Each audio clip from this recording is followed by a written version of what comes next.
So we're talking about the distance formula. The most important thing when we're talking about the distance formula, you have to have the formula, okay? Now, that formula might look a little scary to start, but it's not as bad as you think. We're gonna use these, and I'll show you in a second how we're gonna plug those in, numbers that they give us, into these problems, okay? So here's your formula. Take a second to write that down.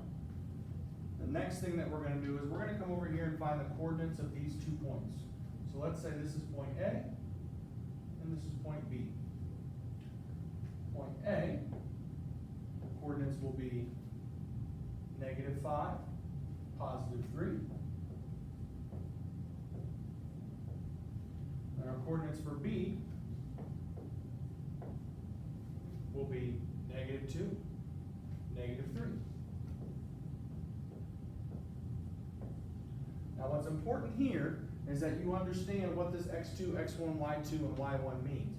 So what I want you to do every time you have a distance equation is write under it. This is our first set of values. So this will be your x value 1, y value 1. We go over to B, second set of values, x2, y2. If we do that every time we do a problem, it'll make your life a lot easier when you go to plug the numbers back into our equation. So let's do just that. Plugging back in, start with the square root sign always.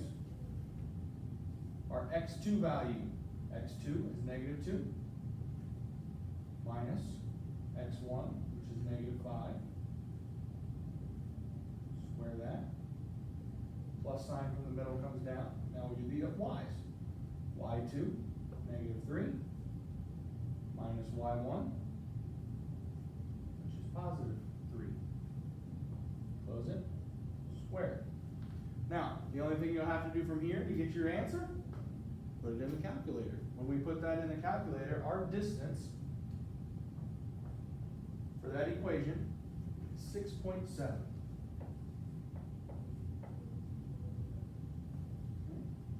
So that's how you do the distance formula, starting there with that one. All right.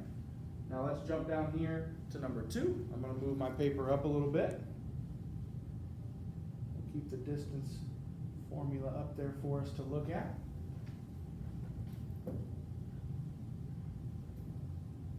So here's another type of equation that they could give us. They can give it in the graph form, or they can just give us our points.